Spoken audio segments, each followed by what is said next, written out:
connais les séries télévisées. J'ai pas la télé, vieux.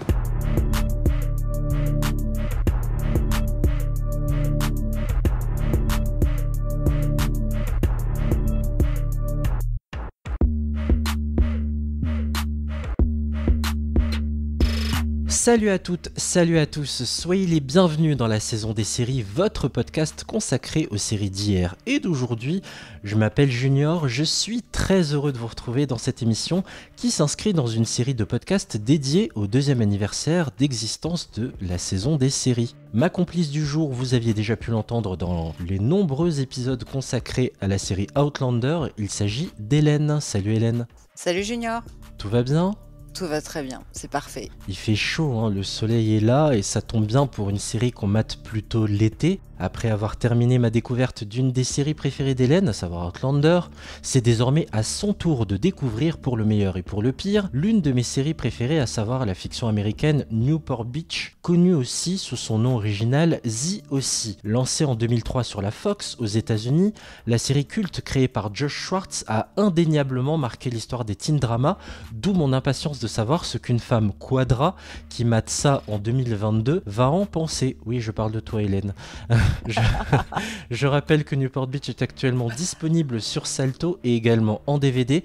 Juste avant d'évoquer la saison 1, je vous propose de se mettre dans l'ambiance avec le générique de The O.C. interprété par le groupe Phantom Planet avec le titre California.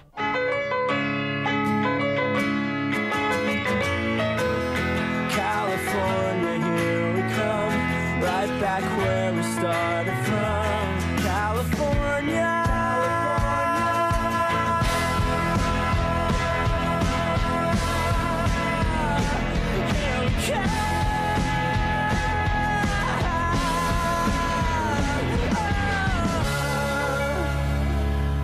Au casting de Newport Beach, Peter Gallagher, Ben McKenzie, Adam Brody, Misha Barton, Kelly Rowan, Melinda Clarke, Tate Donovan et Rachel Bilson. Alors, un résumé pour ceux qui n'ont jamais maté The O.C.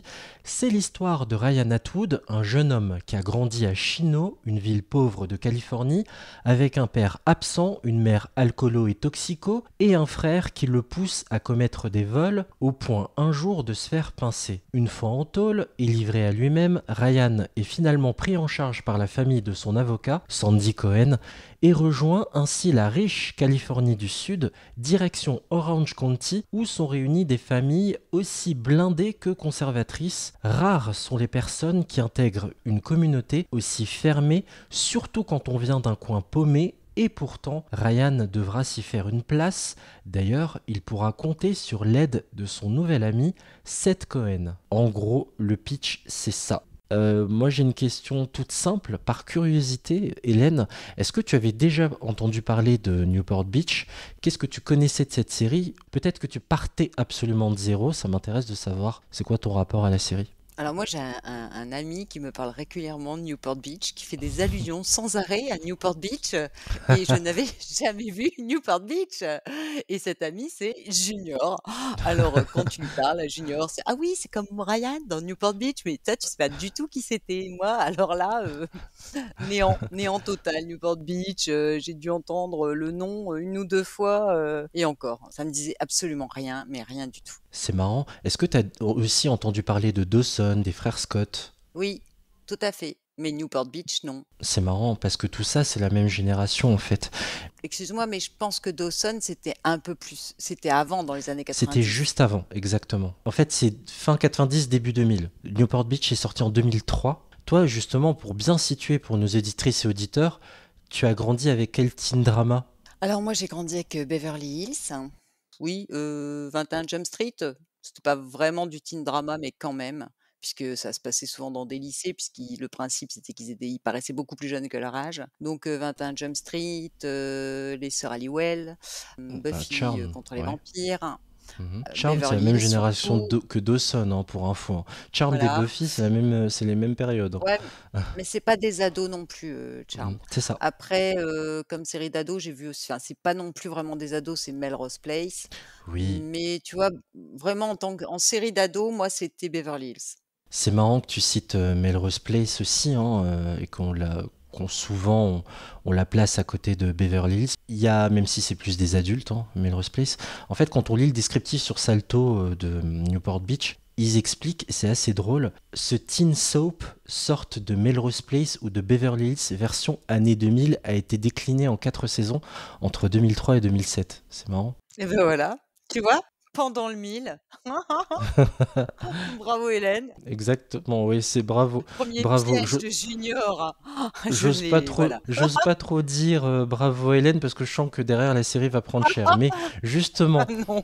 commençons par le commencement. Est-ce que globalement tu peux nous dire ce que tu as pensé de la première saison de Newport Beach? Alors globalement, bon, je m'attendais vraiment à ça, à une teen série. Oui. Donc j'ai pas été surprise du tout, c'est vraiment ce que j'imaginais. Après, les personnages aussi attachants, je m'y attendais pas parce que c'est vrai que j'ai trouvé quand même Seth, tu vois, par exemple, très attachant. Et je les trouve quand même drôles. Il y a beaucoup d'humour grâce à Seth surtout. Et c'est rare que dans une teen série, on ait un amuseur de service comme ça qui est autant de réparti, qui soit aussi intéressant. Après, par contre, tu vois, le genre de personnage comme Marissa, c'est ce que je m'attendais à retrouver dans une teen série. Donc voilà, alors première saison, satisfaisante, avant le dernier épisode, j'aurais eu vraiment beaucoup de peine à enchaîner la deuxième saison, mais le dernier épisode est tellement canon que franchement j'étais étonnée, surtout à la fin. Ah, bah ça fait plaisir, au moins je te fais pas découvrir un truc trop horrible, ça fait plaisir. Et j'étais sûr qu'il y avait quand même des aspects de la série qui allaient te plaire. Comme d'habitude, je tiens à indiquer qu'à partir de maintenant, si vous n'avez pas du tout suivi la première saison de Newport Beach, je vous invite à arrêter le podcast et à revenir nous écouter quand vous l'aurez visionné, car à partir de maintenant, non seulement on va spoiler, mais en plus, tout ce qu'on va raconter ne vous parlera absolument pas si vous ne l'avez pas vu. Voilà, c'est fait, vous êtes prévenus.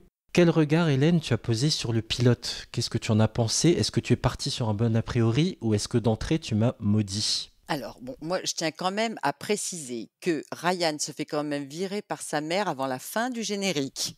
Donc là, d'emblée, tu vois, t'es dans le voilà. Et il se fait quand même virer 2 fois par sa mère dans ce même épisode. Tu vois? Une fois avant la fin du générique de début et la deuxième fois, il se fait quand même virer à nouveau par sa mère à la fin de l'épisode. Donc j'ai tout de suite compris que ce pauvre Ryan, c'était un martyr. Tu vois? C'est Ryan le martyr, mais tendance un peu Jésus parce que bon voilà, malgré sa grosse patate à la place du nez. Donc bon, écoute, On n'avait voilà, dit pas c'était physique, Hélène. non, mais faut le dire. Après, il y a des franges mémorables aussi, on va en parler. Donc, non, non, j'ai tout de suite, bon, on est tout de suite dans l'ambiance un peu du pauvre gamin de banlieue qui vit une vie qu'il aurait jamais dû vivre grâce à un vol de voiture. D'ailleurs, enfin, je pense pas que ça incite les jeunes à ne pas commettre de délit, mais on est tout de suite dans l'ambiance. Le pauvre, il se fait déjà quand même virer avant la fin du générique de début. Ouais, c'est hardcore, hein. Ça suffit, j'en ai par-dessus la tête. J'en peux plus. Je te demande pardon, maman. Tu vas quitter cette maison. Je veux que tu t'en ailles. Mais maman, tu vas pas me faire ça, je sais pas où aller. Obéis à ta mère, prends tes affaires et casse-toi. Je te rappelle que t'es pas chez toi ici. C'est à moi que tu causes. Non, laisse-le tranquille. Va-t'en, Toi, Ryan. occupe-toi de tes gosses au lieu de vivre au crochet de ma mère.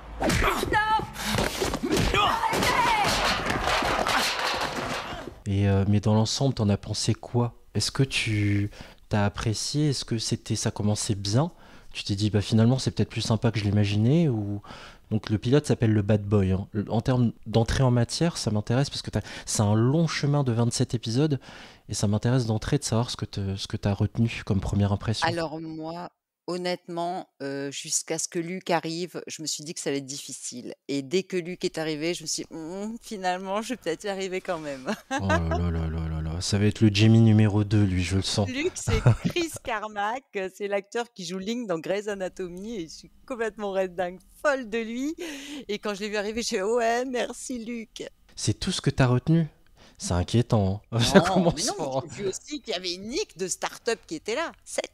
Donc Adam Brody que j'adore. Donc alors au départ, je peux te dire que le premier épisode, bon, c'est quand même assez classique, hein, on s'attend vraiment à tout ce qui va se passer, on est d'accord. Mais c'est le casting en fait qui m'a un peu interpellée parce que j'ai revu plein de têtes et ils étaient beaucoup plus jeunes.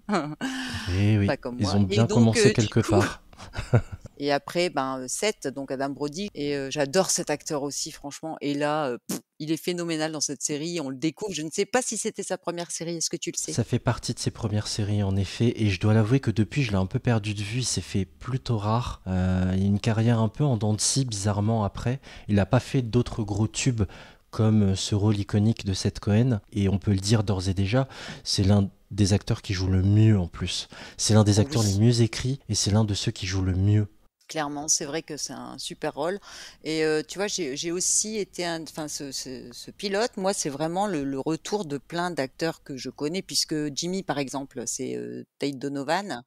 Il jouait dans Magnum. C'était le neveu de Robin Masters. Je dis, je le sais. Et Ali McBeal aussi. Exactement, il a fait beaucoup dans Friends également, aux côtés de Jennifer Aniston. Il a joué dans Damages, une série avec Glenn Close. Vraiment, c'est un habitué des seconds rôles assez récurrents. J'ai plus la liste en tête, mais c'est vraiment un visage très célèbre aux États-Unis, Ted Donovan. Donc voilà, moi, c'est surtout le casting qui m'a interpellé au premier épisode.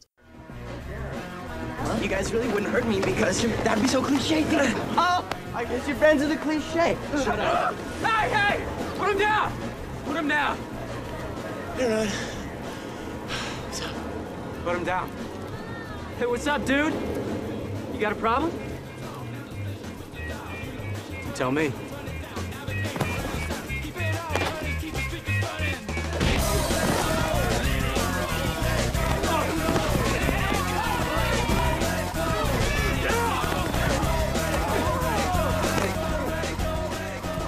Welcome to the OC, bitch. And this is how it's done in Orange County. Moi, ce qui m'a interpellé, c'est l'image. Ce qui m'a frappé, c'est que quand tu vas à Chino, c'est froid, c'est gris, il y a du grain dans l'image. Et quand tu arrives en Californie du Sud, donc à Orange County, à Newport, c'est ensoleillé, les plans sont larges. Les plans sur l'océan d'un bleu magnifique, c'est très lumineux. Tu vois la maison d'invité Odor Ryan, et ça me frappe énormément, ce contraste qui est installé d'entrée dès le pilote, que j'ai trouvé assez fabuleux. Et juste un peu d'étymologie, enfin d'explication de texte, Hélène. La série en France s'appelle Newport Beach. En VF, ils ont choisi de donner le nom de la ville où se déroule l'action. Mais aux États-Unis, en Californie, l'État de Californie est découpé en comtés. Et on est dans le comté d'Orange. Orange County. OC. Orange County n'a jamais été appelé The OC avant. Et depuis la série, tout le monde l'appelle The OC. Voilà pour la petite histoire. Ah bah tiens, ouais, j'allais te demander ce que ça voulait dire, aussi. Voilà, Orange County, petite explication de texte. Oui, il y a une chose aussi que j'ai beaucoup aimé dans le pilote, c'est que c'est rare, c'est la première série qui a installé ça, où en fait c'est madame qui gagne plus de pognon que monsieur. Quand Ryan à un moment donné dit à Sandy ça paye bien avocat, parce qu'il l'emmène dans une très belle voiture, il y a Sandy qui lui dit tout de suite le plus riche c'est pas moi, c'est ma femme. C'est ma femme qui est riche. Et j'ai beaucoup aimé cette inversion là qui est pas courante dans les séries. Et tu vois, pour parler des paysages, alors moi j'adore tout ce qui est sport nautique. Et quand j'ai vu que Sandy faisait du surf, je pensais que ce Ouais. serait quand même un peu plus exploité dans la série, alors qu'en fait au début il fait du surf, tu vois, tu dis ouais génial, on va avoir des super paysages, des images sympas, un peu, tu vois, voilà. Et en fait non, et j'étais un peu déçue après. On le voit souvent sortir avec sa planche tôt le matin, où tu le vois les cheveux gominés et tout quand il a fini, tu sais. Mais Alors on en parle, dis-moi, de... de la coiffure de Sandy, quoi. Non mais franchement, non mais c'est quoi cette frange? C'est vrai qu'il Non mais t'as vu l'épisode où il y a une frange? Non mais l'horreur, quoi. c'est vrai qu'il a un peu les cheveux en C'est pas bataille. possible. Tu sais qu'il faut quand même qu'on parle des épisodes, Hélène, hein. On va attaquer. Oui, allons-y. Allez, C'est on, parti, vas-y, rentrons dans le dur. on attaque l'épisode que tu as détesté cette saison. On va commencer par évacuer le négatif. Comment on veut te dire? J'en ai plusieurs en fait, tu vois. Vas-y, on voit. C'est un peu lié à un arc narratif qui m'a totalement désintéressé des plus, c'est l'arc narratif d'Oliver. Voilà, donc j'ai le 15, le 16, le 17, voilà, que j'ai absolument pas supporté parce que ça tournait en rond, c'était prévisible, le personnage était genre clownesque, il faisait pas du tout peur, quoi, c'était vraiment, Quand il faisait ses crises, là, on aurait dit qu'il faisait il était au supermarché, voulait des bonbons.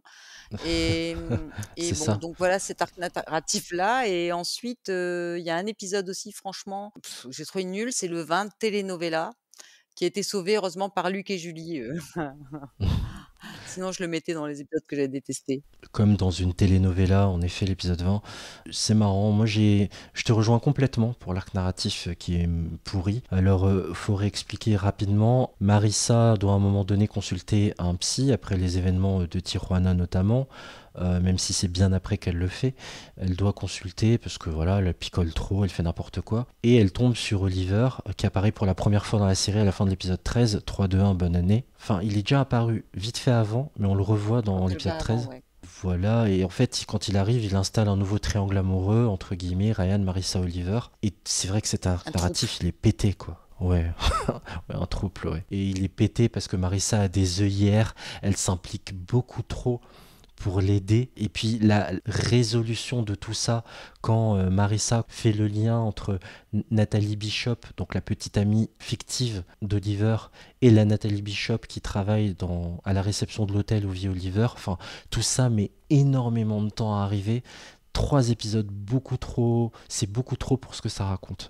J'ai vraiment galéré à me refaire ces épisodes. Quoi de neuf? Luc, aide-moi à la convaincre de venir faire du ski avec moi. Qui va faire du ski? Pas moi.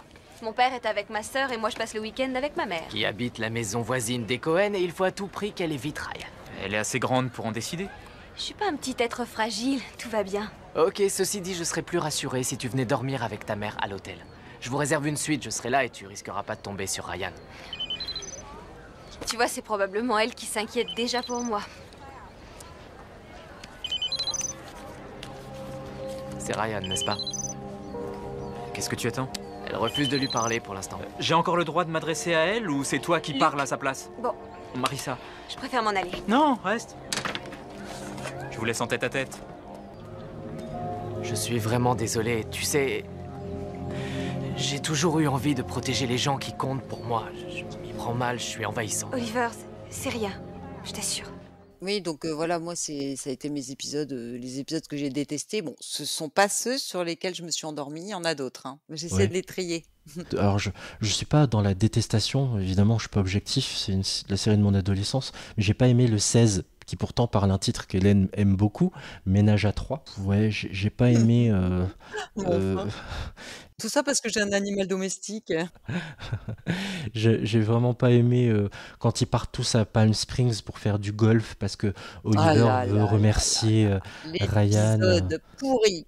Ouais, il est à chier, donc il simule Mais une oui, tentative de nul à suicide de chier. Médoc en dansant sur du Tom Jones. Mais oui. Ridicule, donc j'aime pas, quoi. Voilà. Voilà, donc 15, 16, 17 comme moi, quoi. Ouais, et vraiment mention spéciale au 16 dans la détestation. Oui, voilà, on est d'accord. Tu voulais parler d'un épisode qui t'a endormi? Comment te dire, il y en a aussi plusieurs. J'ai peur. Bon, comme je te disais, c'est une série que tu peux regarder tranquille, cool, quoi. Je veux dire, tu peux aller faire ton café, tout ça. C'est pas un truc où il y a des intrigues hyper complexes, où il y a des petits messages, genre il y a aucun son, rien, et tu vois à l'image un moment furtif où tu découvres qui est l'assassin. Enfin, c'est pas du tout ce genre de série. Donc, il est quand même facile de s'endormir devant les épisodes. Alors, les épisodes où je me suis endormie, alors donc moi, il y a le 10. Donc le 10, je vais me le remémorer puisqu'il y en a 27. C'est le couple parfait. C'est Julie qui est avec le père de Kirsten, Ryan les voit, il y a un cocktail sur le bateau et Rachel drague Sandy. Voilà. Donc on voit que j'ai dormi. Tu vois, il y a 3 Oui. lignes. J'ai rien capté de plus. Il y a aussi l'épisode 23. Alors ça va peut-être te décevoir, mais moi l'épisode 23, c'était donc Nana, l'épisode avec mamie Cohen. Franchement. Ça m'apporte pas ouais grand-chose, franchement. Oh non, non, non, Nana est mourante, elle va se faire soigner. Finalement, elle décide de se faire soigner comme si on s'en doutait pas, quoi. Grand-mère, ils allaient la laisser mourir alors qu'ils ont récupéré un pauvre gamin de la rue, tu sais. Mais ils vont laisser crever mamie. Non, on se doutait, évidemment, aucun suspense. Marissa, oui, qui avait disparu, elle est partie chez Teresa. Non, mais sérieux, Marissa, mais...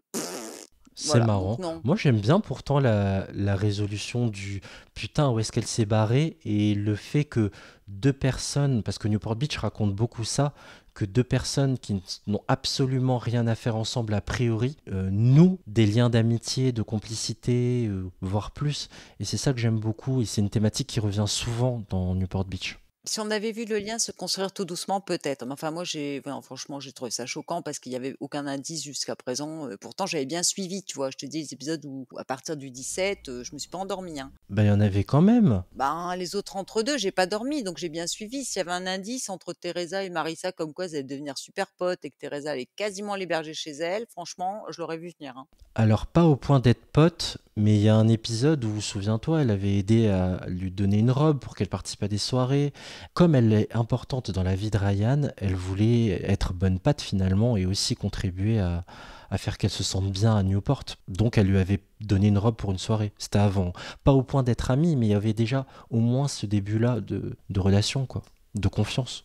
Oui, bon, après, il y a quand même l'invité surprise, hein, épisode 25, où Teresa vient quand même vivre chez les Cohen, et là, Marissa change quand même un peu d'avis, hein. Donc, c'était pas si profond que ça, cette Bah, cohabitation et cette solidarité.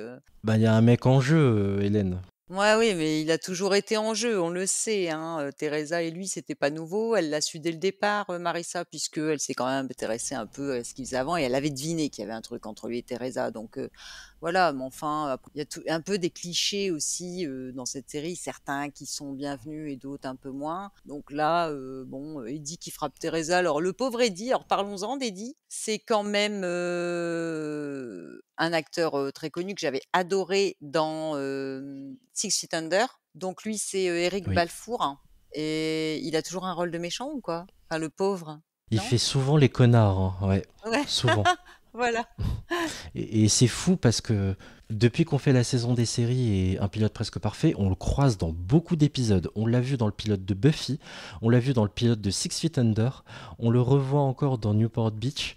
Et ouais, il joue souvent des rôles de brute épaisse qui réfléchit pas beaucoup. Et voilà. Après, on brasse beaucoup de choses depuis tout à l'heure, Hélène, mais il faut quand même expliquer que dans Newport Beach, on parle d'alcoolisme, on parle de violence conjugale, on parle de stalker avec Oliver, les violences conjugales c'est avec Eddie, l'alcoolisme qui est planté dès le premier épisode c'est avec Marissa, enfin voilà. Puis avec la mère de Ryan quand même. Aussi, ah oui. Ça commence direct. Marissa, au premier épisode, elle est quand même bourrée sur la voie publique. Donc oui, C'est on ça. se rend bien compte que l'alcool, voilà. Après, il y a aussi les cougars. Ils abordent le terme des cougars. Ils abordent un peu tout, quoi. Sauf que là, je trouve que c'est bien amené parce que tu t'y attends pas du tout, quoi. Mais pas du tout. Là, j'étais hyper Ouais. surprise. Que la femme battue, je me doutais déjà qu'il y aurait un problème, hein, avec Teresa. Après, la drogue, bon, c'est Oliver, mais ça, je te dis, j'ai zappé cet arc narratif qui m'a pas plu du tout. Mhm. Il y a même les femmes qui se prostituent plus ou moins, puisqu'on a quand même Van Pelt, tu vois qui? Elle est la sœur de Kristen qui fait du striptease. Mais tu te dis, mais enfin, son père Exact. est richissime, la meuf, elle va faire du striptease, quoi. Oui, parce que là, il y a eu une bascule. Le père ne voulait plus lui donner de l'argent et qu'elle puisse faire le tour du monde et s'éclater. Elle devait apprendre à se démerder par elle-même. Donc, elle a quitté Newport pour finir à Los Angeles. Et ouais, c'est malaisant parce qu'il y a Ryan qui tombe sur elle après qu'elle l'ait dragué. Il y a Seth aussi qui la reconnaît. C'est donc son neveu. C'est assez malaisant, quoi. Eh ben moi, tu sais quoi? S'il l'avait pas reconnu, je l'aurais pas reconnu, moi. Oui. Quand je l'ai vu, j'ai dit: «Oh, c'est qui?» Et tout à coup, tu as Seth qui fait: «Tata!» Et je me dis: «Punaise, c'est Ellie!» Bon sang, c'est Hayley. Bah oui, c'est ce que j'essaie de te dire. Hé, Hayley! Qu'est-ce que tu fais ici? Je croyais que t'étais aux Caraïbes et que tu donnais des cours d'aérobic. Oui, mais mon métier de stripteaseuse est plutôt mal vu dans la famille. Ma mère va flipper quand elle saura où tu es. Je suis partie, elle se fiche de ce que je Quand deviens. elle apprendra comment tu gagnes ta vie. Mon métier me plaît, j'ai de l'argent, je ne dépends plus de Qu'est-ce que tu personne. racontes? T'as une mine épouvantable. Écoute, Hayley, je vais récupérer ma petite amie et on va tous te tirer d'ici, d'accord? Hayley en piste, qu'est-ce que t'as aujourd'hui? T'as pas pris assez de compte? Hé, hé, Dépêche-toi. doucement, doucement. Au boulot. Laissez-la tranquille et lui dites pas ce qu'elle doit faire. De quoi je me mêle? C'est quoi ton problème? Des Non, tortures dans il a votre rien genre. dit et il y a aucun problème. Je vais récupérer ma petite amie et attraper ma tante par le bras avec plus de délicatesse que vous et on est parti. Vous vous tirez maintenant, sortez de mon club. Allez-vous-en, Attendez. dégagez plus vite que ça.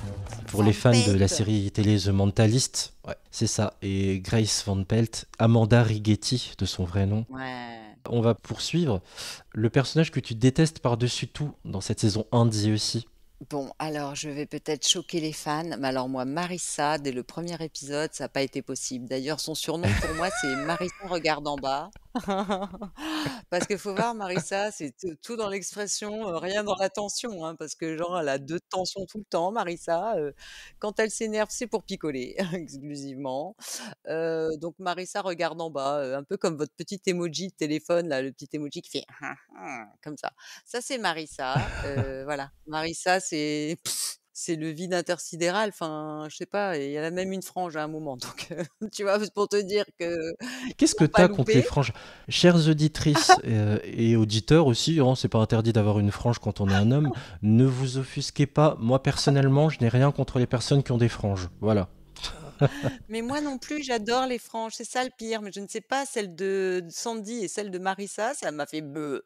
Tu vois? J'étais bloquée, quoi, j'ai bloqué sur la frange. Bah, je sais pas, non, mais c'est tellement inattendu et puis, je sais pas, tout bizarre, quoi.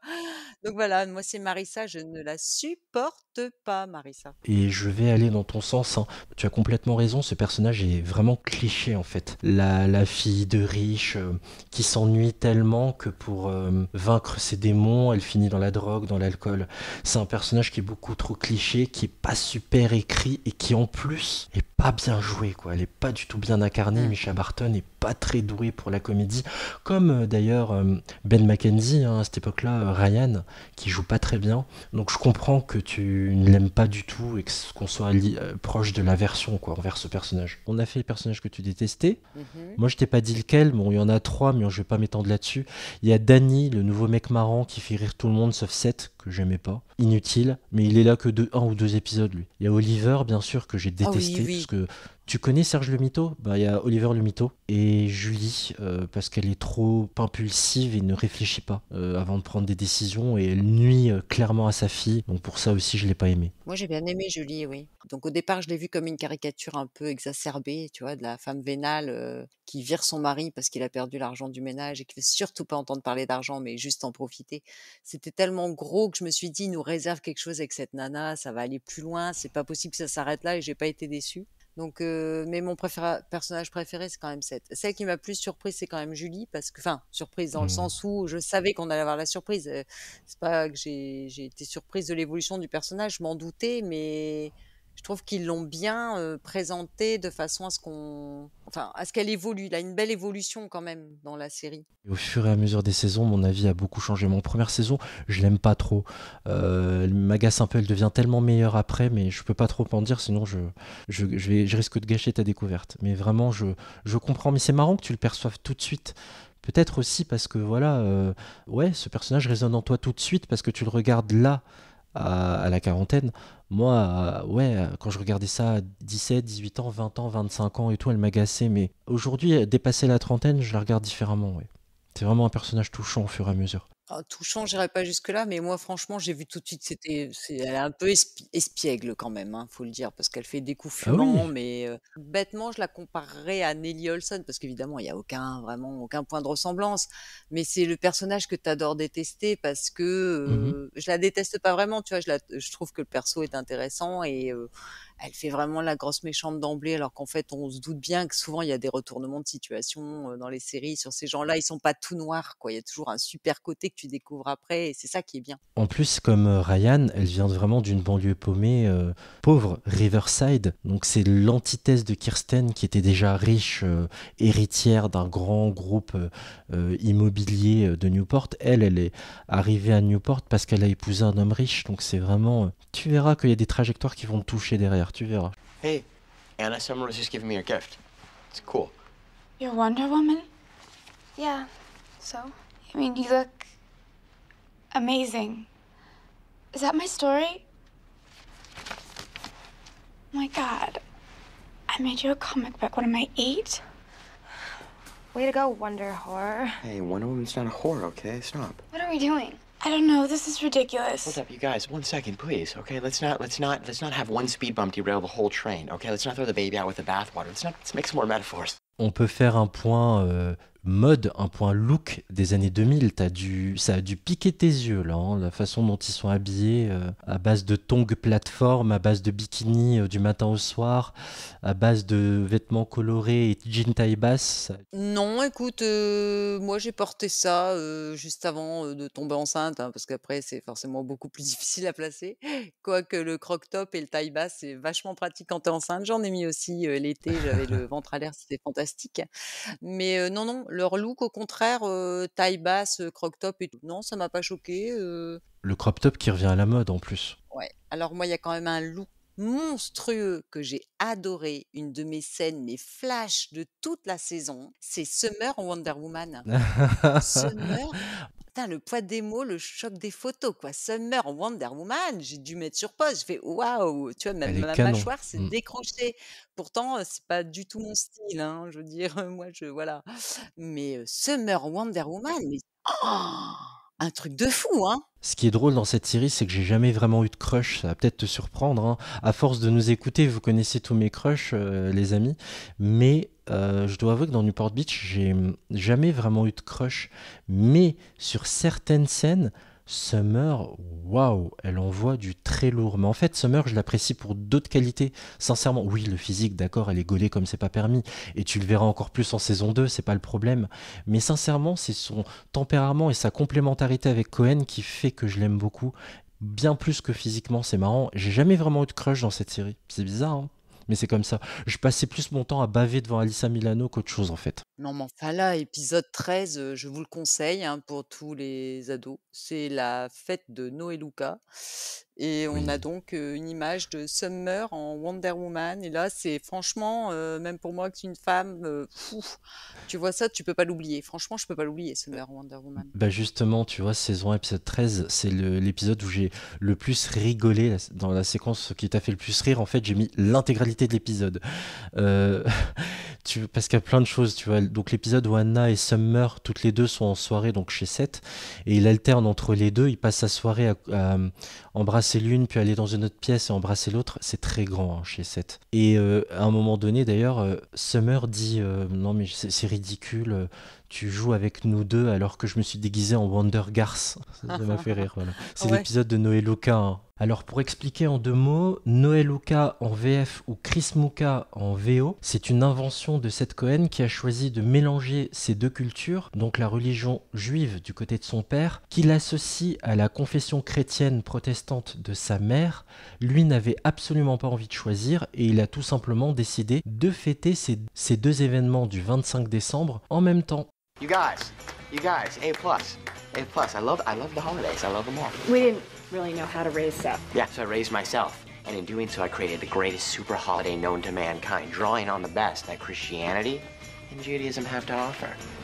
And you call it Chrismukkah. Just hearing you say it makes me feel all festive. Allow me to elaborate. You see, for my father here, a poor struggling Jew growing up in the Bronx, well, Christmas it meant Chinese food in a movie. And for my mom over here, Waspy McWasp. Well, it meant a tree, it meant stockings and all the trimmings. Isn't that right? We're very proud. I'm not a wasp. Sure you're not. Other highlights include 8 days of presents, followed by 1 day of many presents. So, what do you think? Sounds great for you guys.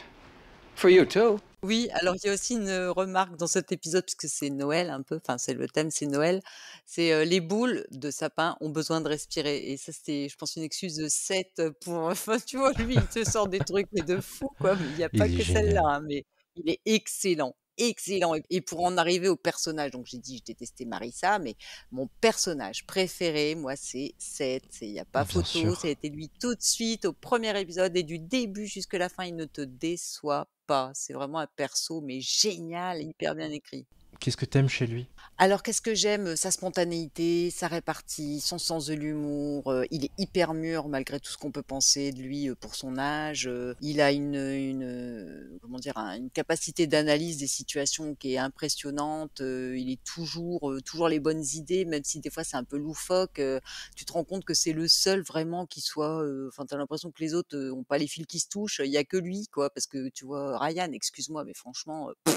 c'est quand même pas non plus Ryan, c'est typique, quoi. Ryan, il a aucune personnalité. Personnellement, je trouve qu'il n'a aucune personnalité, mais il est attachant, c'est sûr. Mais alors Seth, c'est un mème, quoi. Je veux dire, ce gars, tu vois, c'est vraiment, il crève l'écran, quoi. Complètement. Tu l'as très bien dit, il crève l'écran, on n'a Dieu que pour lui. Il est l'antithèse de la caricature des geeks qu'on faisait avant. C'est-à-dire un jeune homme bedonnant qui se goinfre devant son PC, qui ne sort jamais de chez lui. C'est vraiment la vision ringarde qu'on avait des geeks dans les séries. Et lui, c'est l'antithèse de ça. Et dans la pop culture, on lui doit vraiment beaucoup à Seth Cohen.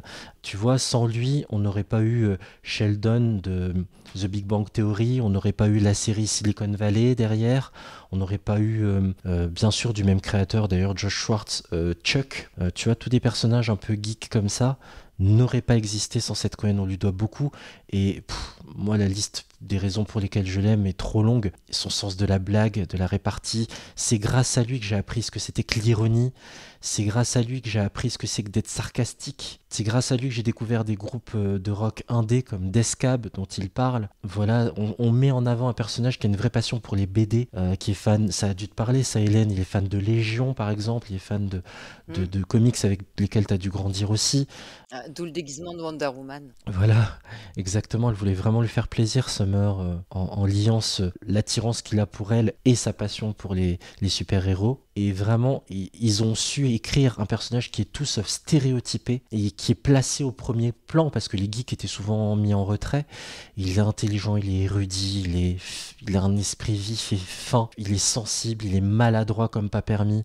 La liste est trop longue de ce pourquoi je l'aime. Il est extrêmement bien écrit, extrêmement bien incarné par Adam Brody, vraiment. Ah ouais, clairement. Franchement, impressionnant, quoi. Vraiment un super personnage. Et oui, en plus, il se fait harceler aussi. Donc, tu vois, je pense que ça, voilà, il se laisse pas démonter. C'est le gars, en fait, on dirait qu'il est un peu dans son monde, mais un monde fantastique quand même. Enfin, je veux dire, c'est un super personnage. Moi, j'ai adoré. Pareil, j'ai choisi comme toi Seth, j'ai hésité de rajouter son père, que j'aime beaucoup. Peter Gallagher est un très bon comédien.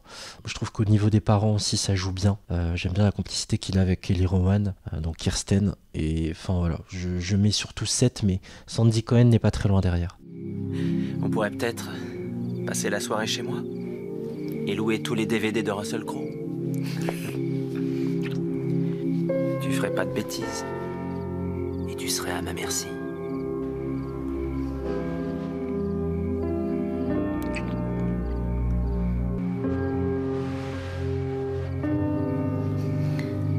Je t'aime.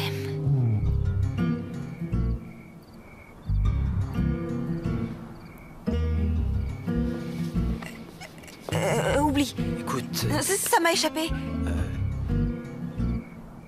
merci. Mais je t'en prie. Bon, il est minuit, couvre-feu. Alors, on va faire mon épisode préféré. Mon épisode Ouais. préféré, c'est le 14. Bonne année. Oh, il était trop mignon cet épisode. Franchement, j'ai adoré. Surtout la fin. Alors, je sais pas si je peux spoiler vu que c'est sorti il y a 20 ans. Mais Ouais. Oui, tu peux y ouais, aller. Hein. l'épisode 14, bonne année. Oh là là. Alors j'ai mis, c'était vraiment un épisode trop mignon et on s'y attendait, mais c'était vraiment mignon et tout. Franchement, j'ai adoré. Bon déjà, ça commence hyper fort puisque on a quand même des répliques qui tuent, mais il y en a quand même pas mal dans cette série, hein. Oui. Moi, j'ai noté des trucs, hein, mais je te dirai mon number one tout à l'heure, mais là, t'as quand même Marissa, regarde en bas, hein, Marissa avec son air de veau qui dit quand même à Ryan la patate, je t'aime. Et l'autre, il lui répond merci. Il... Ça commence comme ça. Il est fabuleux cet épisode. Écoute, je me suis dit, là, on va avoir du lourd. Et en effet, on a du lourd. On a quand même l'arrivée, donc, dont on le disait tout à l'heure, de Hailey, hein, donc Van Pelt, qui arrive dans l'épisode et qui les gaulle, justement, juste au moment où l'autre, il lui dit merci. Elle se moque de lui pendant tout l'épisode. D'ailleurs, tout le monde se moque de Ryan et pour cause, quand même. C'était quand même pas mal le merci, là. Je m'attendais à tout sauf à ça. Donc, après, il y a Seth et Ryan qui sont coincés dans enfin, la maison d'invités, là, je sais pas quoi. Elle les enferme, ouais. Mais oui. Et alors, cet épisode, il faut quand même dire que totalement, mais improbable, on retrouve quand même Sandy et Kristen qui décident d'aller refaire leur réveillon de Nouvel An dans une soirée échangiste, quoi. Et ils arrivent là, tu te dis: Génial. «Mais non, mais attends, mais c'est quoi ce délire?» Sandy et Kirsten, tu vois? Sandy la frange et Kirsten bien coiffée qui se retrouvent dans une soirée échangiste. Je suis trop content que tu l'aies aimé cet épisode parce que justement, c'est un épisode un peu qui vient décoincer encore plus Sandy et Kirsten. C'est ça que j'ai bien aimé. Parce qu'ils font tellement, comme dit Hailey, ah mais vous êtes tellement mariés, vous êtes tellement... vous êtes en plein dans la routine, quelle angoisse. Et le fait qu'on casse la routine avec cette soirée partout, c'est génial, quoi. Et la conclusion d'ailleurs est magnifique aussi. Junior, la soirée partouze, tout ce qu'on a vu, c'est quand même des montres dans un bol et on n'en a pas vu beaucoup plus. C'était hyper soft, hein, les enfants peuvent regarder parce que quand tu dis ça, la soirée partouze, là, franchement, ça fait flipper. Non, c'est Newport Beach, c'est un truc qui passe à 18h, j'imagine, donc non, il y a pas de soirée partouze, calme-toi. Il y a juste, une soirée échangiste où ils vont et finalement, il se passe rien parce que Sandy, c'est un homme adorable. Et il a pas mis sa montre Mm. dans le bol. Non, c'est pas une image. Il n'a pas mis vraiment sa montre dans le bol. C'est pas du tout, une métaphore ou quoi, les gars. Calmez-vous. Exactement. Quand vous arrivez, il y a un seul pot et tous les hommes doivent mettre leur montre et tu choisis une montre au hasard et voilà. Alors ça, c'est insensé. Ils ont tous trouvé chaussures à leurs pieds. Où est passée ma montre? Elle a dû tomber dans la poche de ton pantalon. Petite dévergondée.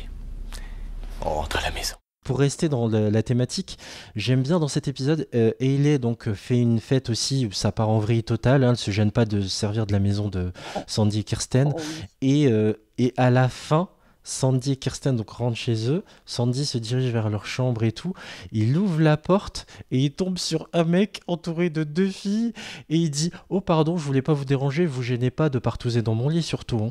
Hein. » C'était génial. Surtout que lui s'est abstenu. Et toi, ton préféré, c'est lequel? Je l'ai gardé aussi, mais dans le what the fuck. Mon préféré, pour répondre à ta question, c'est le dernier. Voilà, j'enfonce peut-être une porte ouverte, mais dans sa construction, qu'est-ce qu'il est beau cet épisode. Vraiment, encore une fois, comme pour toi Outlander, je me suis mis à... Pourtant, c'est pas celui qui me fait chialer le plus. C'est pas celui-là. C'est en saison 2, et tu vas vite trouver lequel. Mais dans son écriture, dans le fait de définir les trajectoires de chacun, où ils en sont, vers quoi ils doivent se diriger en termes de choix de vie et comment ils vont devoir composer avec. Et puis surtout, ça peut paraître idiot, mais quand Kirsten s'effondre, je sais pas, je m'effondre en même temps qu'elle. Elle est inconsolable et nous-mêmes, en tant que spectateurs, on est difficile à consoler parce que on doit attendre la saison suivante et ça marque la fin d'un cycle sur un fond de Alléluia de Leonard Cohen, donc reprise ici, c'est la version Jeff Buckley dans The O.C., qu'on a déjà entendu dans l'épisode 2 en tout début de saison. Donc voilà, c'est extrêmement bien construit, extrêmement bien joué et extrêmement touchant. Il compile tout ce que j'aime dans les séries. Alors moi, tu vois, le mariage, je l'ai mis dans le plus émouvant. J'ai adoré, hein. J'ai adoré cet épisode. Bon, entre le préféré et le plus émouvant, on se doute bien qu'on aime les deux. Le mariage, je l'ai mis dans le plus émouvant. Et autant cette série, je la regardais, comme je te dis, un peu, voilà, on dilettante, tu vois, c'était rigolo, distrayant. Mais alors, je finis la saison sur l'épisode 27 et là... Surprise, j'ai du mal à pas enchaîner avec la saison 2, j'ai dû me retenir parce que j'ai adoré cet épisode, comme tu dis, mais moi je l'ai mis vraiment le plus émouvant et j'ai bien aimé l'idée de l'anniversaire puisqu'on est 1 an après l'arrivée de Ryan dans la famille quand même au moment du mariage, ça fait 1 an qu'il est là. Bon, l'histoire de Teresa qui veut se faire avorter puis qui change d'avis, là c'était vraiment un beau moment aussi, tu vois, Ryan là il est remonté dans mon estime parce que il y a une notion de sacrifice, encore une fois le pauvre et 1 an plus tard il se retrouve toujours, c'était triste, quoi. Et il assume en plus, c'est ça qui est canon. Bah oui, c'est dans le fait qu'il assume que c'est une notion de sacrifice, puisque voilà, il a tout un avenir devant lui, et puis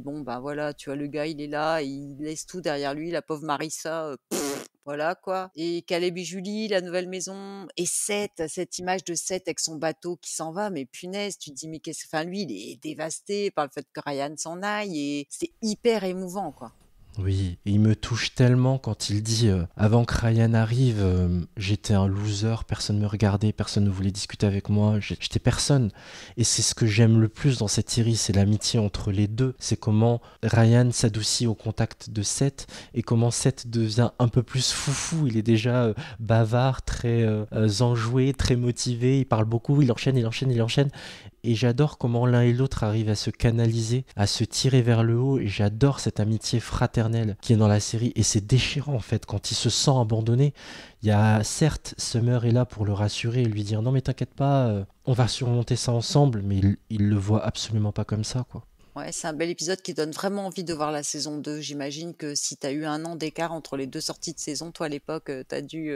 Bon, moi je sais que je vais pouvoir enchaîner la saison 2 parce qu'il est super cet épisode. Mais ça doit être dur de finir là-dessus une saison. Exactement, et je dois avouer que nous, c'était très mal diffusé à l'époque, je l'avais découverte sur France 2, et puis le téléchargement illégal était à son pic, donc j'ai attendu que quelques semaines en fait avant que les épisodes soient en VF et disponibles, parce qu'à cette époque-là, évidemment, ado ou jeune adulte, j'étais pas encore à fond dans la VO, donc j'attendais les versions françaises arriver, et ça a pris un peu de temps, et oui, l'attente était un peu longue, ouais. Mais vraiment, enfin... Pour moi, c'est l'une des plus belles fins de saison d'un paquet de séries confondues, et surtout dans les teen dramas, évidemment, celui-là il ressort, et c'est pas possible de rester insensible à ces 3 minutes, d'autant plus Hélène quand on a emmagasiné 26 épisodes avant en fait. Le temps long, je sais qu'il rebute, mais là il est tellement justifié en fait, quand tu vois le résultat final.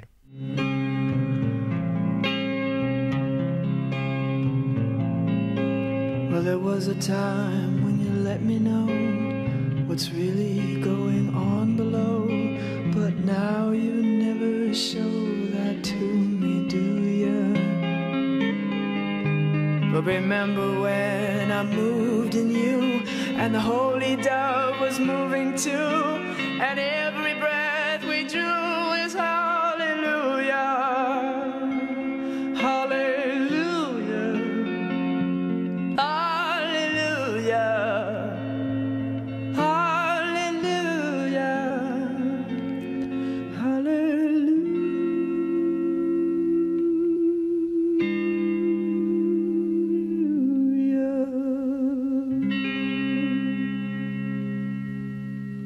Ça représente pas vraiment pour moi personnellement l'ensemble de la série. Parce que moi, c'est plus une série qui m'a fait rire. Alors, parce que si tu veux bien, on peut enchaîner sur les épisodes What the fuck et LOL, parce que bon, What the fuck, moi j'ai adoré l'épisode 18, La vérité, avec Julie et Luc, parce qu'il faut quand même savoir que Luc, après avoir pécho Marissa, pêche sa mère. Donc, Encore un fantasme des années 2000, ça. L'ado qui se tape la MILF, on l'avait déjà dans Dawson. Hein. Et puis on l'avait aussi dans American Pie. American Pie. Oui, la maman de Stifler. Hein. Voilà. Bon, c'est toujours à la mode, je te rassure. Et donc, du coup... Voilà. Et ton What the fuck, toi, c'est lequel? En What the fuck, j'ai mis saison 1, épisode 4, le bal des débutantes. L'une des nombreuses soirées qui ont lieu à Newport. Et Ryan y participe. Et même à un moment donné, Jimmy Cooper donc, se prend un coup de poing à la fin de ce bal. Donc lui, il travaillait en tant qu'agent financier, un conseiller financier. Mais en fait, il soutirait des sous à des gens de la communauté de Newport. Mais dans cet épisode-là, c'est un échange entre lui, sa femme et Kirsten qui m'a fait rire. En fait, Julie croise Kirsten et Jimmy, donc dans le bureau de Jimmy, et Julie dit « Ah, je savais pas que Kirsten passait. » Jimmy dit « Oui, avec Kirsten, on parlait affaires. » Et t'as Julie qui enchaîne en disant « Ah ouais, pour un petit coup vite fait, quoi. » Donc voilà, c'est con, mais ça m'a fait rire. Alors écoute, moi, tu vois, je vais t'en parler, je te coupe, mais le bal des débutantes, moi, j'ai créé une nouvelle catégorie exprès, c'est l'épisode spécial gnangnan. Ouais, Donc, ça c'est fait. On sort la sulfateuse. voilà. Allez. Oui, on est passé là en mode sulfateuse. Donc j'ai bien écrit, c'est grave gnangnan. Allez, c'est J'ai parti. pas du tout eu ça. Pourtant, j'en ai pris des notes, une demi-page. Hein. J'ai tout bien noté. Bon, on voit quand même arriver aussi, on n'en a pas parlé, c'est Anna Stern, qui est Oui. donc, je sais pas comment on dit son prénom, mais sa mère, je pense pas que ça se dise comme ça. Sa mère, Reese Armstrong, qui a joué dans plein de séries, Mentalist, Les Experts Miami, Sons of Anarchy, Grey's Anatomy, NCIS. Enfin, Dirty Sexy Money également. Ouais. C'est un vrai visage connu, et quand tu as l'habitude de regarder des téléfilms de TF1 ou d'M6, elle est aussi beaucoup dedans depuis qu'elle a eu cette notoriété grâce à The aussi. La copine de Shaw dans Mentalist. Enfin, une de ses indiques, et je crois qu'elle sort avec. oui, Pour mes c'est une de souvenirs. ses indices qui sort avec, et oui, tout à fait. Et d'ailleurs, il le cache qui sort avec.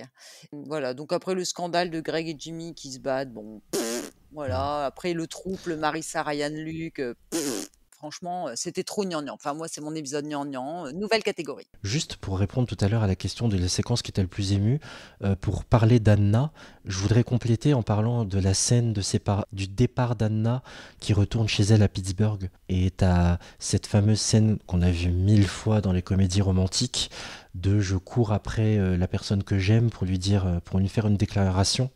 Sauf qu'ici, c'est pas une déclaration d'amour, c'est une déclaration d'amitié. Et je trouve cette scène extrêmement émouvante quand, en fait, le jeune homme que j'étais prenait aussi les conseils d'Anna, qui, quand elle lui dit aie confiance, Cohen, fais-toi confiance, tu vas très bien t'en sortir sans moi. Pour lui, c'est vraiment un déchirement de ne plus avoir quelqu'un avec qui rigoler, partir dans des délires, parler BD. Et vraiment, ça aussi, ça compte dans les moments les plus émouvants. Ouais.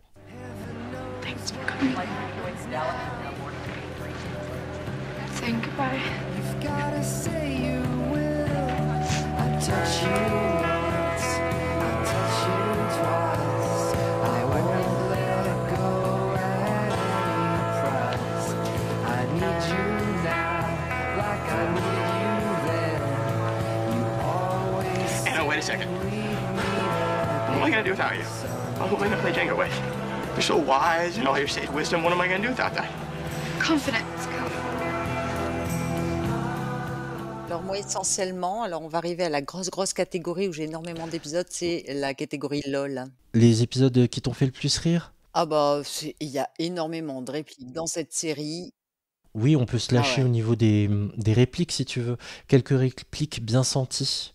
Vas-y, je t'écoute. Alors, écoute, on a déjà l'épisode 19, c'est Vive la Saint-Valentin, d'accord? Donc celui-là, il y a quand même un moment, la truite hors de l'eau. Alors je ne sais plus qui dit ça, mais c'était une image, une métaphore. Est-ce que toi, tu t'en rappelles? Parce que Seth et Summer, bon, voilà, ils passent à l'acte et c'était nul. Et à un moment, il y en a un des deux qui dit oui, la truite hors de l'eau, c'était une métaphore pour parler du sexe, j'imagine. Mais bon, j'étais morte de rire. Après, voilà. Donc après, tu as quand même un truc, mais monstrueux de Sandy. Et je regrette de ne pas avoir vu cette série avant que mon fils ait 18 ans.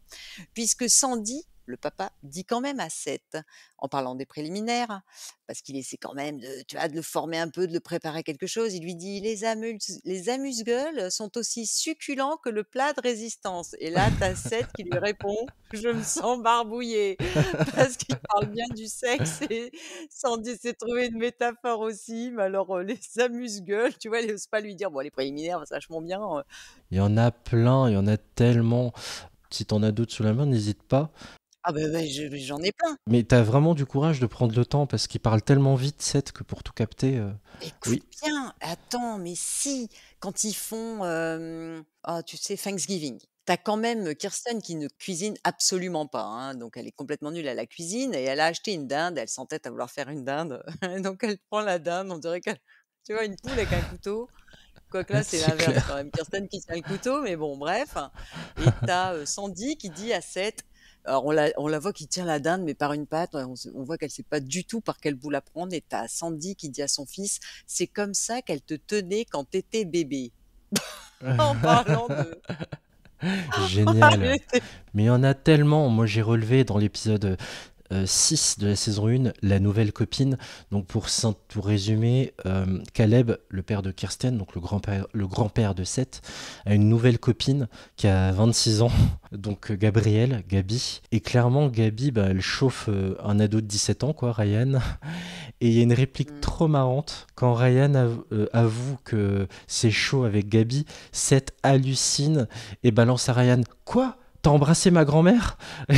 J'en pouvais plus. Ah non, sa grand-mère, oui, c'est vrai.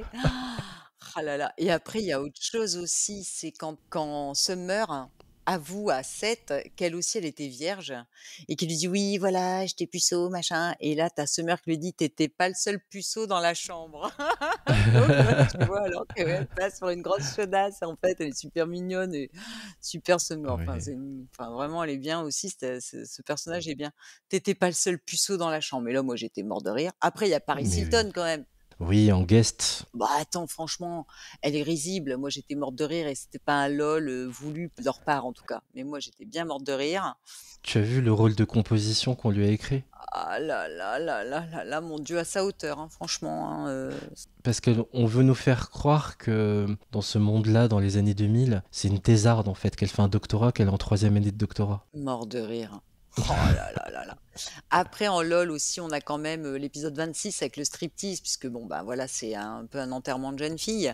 Et il y a, je sais plus, je sais plus qui a réservé les stripteaseurs, hein, pour Julie en tout cas, puisque c'est Julie qui se marie dans le dernier épisode. C'est Hayley, Et il y a parce qu'elle a été stripteaseuse, donc elle avait les contacts. voilà, c'est le stripteaseur qui va s'occuper des canalisations. Parce que j'ai plus, il y a un problème avec un Où truc est-ce qu'il va avec les deux, déboucher ma plomberie? Ouais, je me souviens. Oh là là, qui va s'occuper des canalisations. Enfin, il y a des feintes, mais pas du tout soft, hein, attention. Hein. Un dernier exemple de la grande répartie de Seth. À un moment donné, Summer débarque chez lui et elle tape à la porte de sa chambre. Et Seth dit non, pas maintenant, maman, je suis en train d'étudier tout nu.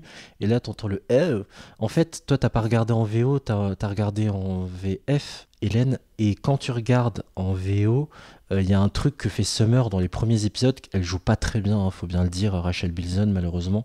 Et elle fait beaucoup un de dégoût. Et ça en VF, ils l'ont un peu gommé. Seth lui dit vas-y, entre. Et Summer, elle dit non, il n'y a pas moyen, je rentre pas. Et elle finit par rentrer, et elle dit non mais je comprends pas, quel genre de famille tu as, Cohen? Et cette Cohen lui répond le genre de famille où les mères et les fils portent des vêtements, tout le temps, même sous la douche. Ça dégaine quoi, tout le temps, il y en a plein. L'intrus, on n'en a pas parlé, l'épisode 5, l'intrus, pour les fans de Vampire Diarrhée. Parce qu'on a quand même un des frères Salvatore qui apparaît aussi, quoi. Mais punaise, tu vois, tous ces acteurs qui arrivent. Bon, alors lui, par contre, il était aussi nul. Parce que tu me parlais de Summer qui avait un jeu un peu nul, donc je voulais en revenir à. C'est pas Damon, c'est l'autre, hein, je sais plus lequel. Stéphane Salvatore, jeu nul dans Vampire Diarrhée et. Je pense qu'il gagne largement sur Summer dans le genre. Ouais, Vampire Diarrhée. J'adore hein, Vampire Diaries, hein, je les ai tous vus, hein, mais franchement, bah, surtout pour Damon et puis Elena, parce que c'était vraiment un couple aussi super, quoi. Mais Stéphane Salvatore a un jeu beaucoup plus nul que Summer. Bon là, il commençait peut-être, il devait être encore au début de sa carrière, mais vraiment, il s'appelait même pas Paul Wesley, il avait gardé son nom d'origine polonaise, que je n'ai pas envie d'écorcher dans ce podcast, mais vraiment, il est très mauvais, il est pas crédible, il sait même pas... Tu me disais, Hélène, pour illustrer, tu te souviens ce que tu me disais vite fait avant qu'on prépare cette émission? Non, il était vraiment nul. Et quand il tient son flingue, à la fin, il le tient de profil, tu sais, le truc, genre, je vais faire mon bad guys, tu vois, ça, son pantalon tombé au niveau des genoux, et puis son allure, franchement. Écoute. Non, j'ai dit, mais qu'est-ce que tu fous là, Stéphane? Mais retourne dans Vampire Diarrhée, dépêche-toi, casse-toi. C'est pas possible. C'est clair. Je sais qu'il y a anguille sous roche. Tu veux que je te donne des preuves? D'abord, elle a préféré foncer le voir au resto plutôt que de faire de la voile. Tout le monde n'aime pas naviguer. D'accord. Et deuxièmement, j'ai remarqué qu'hier soir, elle t'envoyait des œillades pendant qu'on était à table. Elle était carrément provocante. Elle te faisait du rentre-dedans. Un autre détail qui m'a mis la puce à l'oreille. Quand on a quitté la salle à manger, elle a choisi de s'asseoir sur ton lit pour jouer, alors qu'il y avait une chaise de libre. Sortez de la piscine, les garçons. Le traiteur est là, il est temps de vous préparer. D'accord. Je veux bien que tu me répondes. D'accord, on s'est embrassés. Quoi, tu veux que je te réponde? Je réponds. Oh, c'est sûr. Oh oui, je me doutais qu'il y avait du flirt dans l'air, si certain. T'as osé embrasser ma grand-mère? Ouais. Oh, c'est du délire. Alors comment c'était? Tiens ta langue, sinon grand-père risque de m'écorcher vif. D'accord, je dirai rien à personne. Comment c'était? Pas mal. C'était bizarre, mais pas mal. On a parlé vite fait de Ryan, mais en mal. C'est quand même le personnage principal. T'as pas quelque chose de positif à dire sur lui? Il est bien coiffé, à peu près, sauf qu'à un moment, il fait aussi une frange. Si, je t'assure qu'à un moment, il a une frange. Et j'ai dit, ah non, il va pas s'y mettre, lui aussi. Entre ça et le dégradé chelou de Jennifer Aniston, donc de Rachel dans Friends, je crois que des coupes de cheveux ratées dans les années 2000, on en avait pas mal. Hein. Juste plusieurs choses sur lesquelles j'ai oublié de revenir. Ryan Ben McKenzie, pour les sériphiles qui nous suivent, il est connu pour avoir incarné à partir de 2014 Gotham durant 5 saisons. Mais oui. Il jouait l'inspecteur James Gordon. Mais c'est lui. Mais oui, c'est Punaise, il a morflé. Voilà, ça c'est fait. Non, mais c'est fou en fait la différence de qualité de jeu. Ouais. On dirait qu'il y a 20 ans entre les deux, quoi. Il n'y a pas 10, quoi. Ben, c'est ça, Newport Beach s'est arrêté en 2007 et il a commencé Gotham en 2014, si je dis pas de bêtises. Waouh, C'est lui. mais ça lui va vachement mieux, Gotham. Oui, il est beaucoup mieux aujourd'hui, ouais, dans James Gordon. Il dégage Oh. beaucoup plus de charisme. Mais ouais. Ah, mais je vais le voir différemment pour la prochaine saison. Et dans les guests, il y a également Michael Nouri, le papa de Summer, qu'on avait pu voir dans NCIS. C'est le père de Ziva David. Et il y a Alan Dale qui joue le rôle de Caleb, qu'on a pu voir également dans Once Upon a Time. Il jouait le rôle de King Leopold. Il a Et joué... pas que celle-là. Hein. Oui, NCIS également, lui aussi. Et plus récemment, vous pouvez le voir dans Dynasty. Il jouait le rôle de Joseph Anders. Voilà. Et Caleb, en 2 mots, dans la série, il faut toujours un bon méchant. Est-ce que c'est un méchant qui... Franchement, il était aussi c'est l'archétype quoi du vieux riche qui se tape des jeunes. Je trouve ça un peu banal. Même le côté manipulation à la JR, tout ça, la JR de Dallas. Bon voilà, banal. Il y en a toujours un comme ça. Parce que dans les teen séries, t'as quand même des parents, même s'ils sont quand même, on se demande ce qu'ils foutent dans l'éducation de leurs gosses. T'as quand même des adultes, quelques adultes qui tournent autour et il y a toujours un adulte très méchant. Allez, les très méchants. Donc voilà, ça c'est fait. Oui, j'aimerais beaucoup avoir ton regard sur comment tu as trouvé la qualité des comédiens adultes. Parce que les jeunes, on a compris, tu adores Seth, Marissa, c'est pas ça, Ryan, c'est pas ça. Et Summer, vite fait? C'est surjoué, mais bon, c'est un peu le personnage, ça colle avec le personnage. Ensuite, Anna, j'ai bien aimé, mais ouais, alors les parents, non, j'ai pas remarqué quelque chose de particulier, ni en mal ni en bien, moyen, D'accord. rien de particulier. Ah ouais, même pas Peter Gallagher. Ok, moi je suis déçu. Ok, je note. Chercher une nouvelle chroniqueuse pour la saison prochaine. Alors, ok, une toute dernière chose, l'arc narratif que tu as le préféré dans cette série. Eh bien, écoute, justement, moi, j'attends, et je ne sais pas, j'ai zappé, je me suis endormie, mais attends, ils n'ont pas encore conclu, Ryan et Marissa? C'était ça la fameuse question que tu voulais me poser?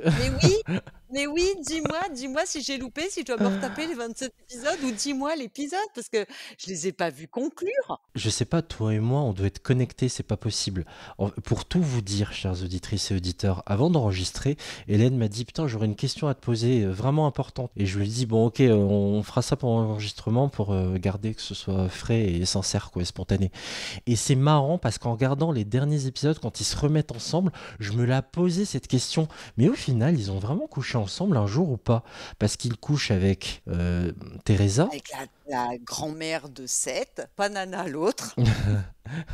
Mais non, ils ont failli avec Gabriel. Mais ils l'ont pas fait. Ils étaient bien avancés quand même. Oh, ça va, hein.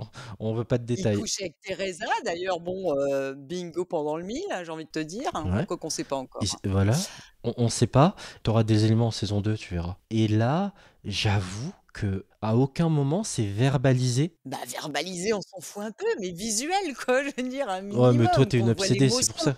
Mais non, mais c'est pas de l'obsession, non, mais c'est le couple phare de la série, on est d'accord. Ryan, c'est le héros avec sa grosse patate, et Marissa, c'est le veau. Donc, du veau aux pommes de terre au four. Et on ne voit jamais la patate aller avec le veau dans le four. Enfin, perso, moi, je ne l'ai pas vu.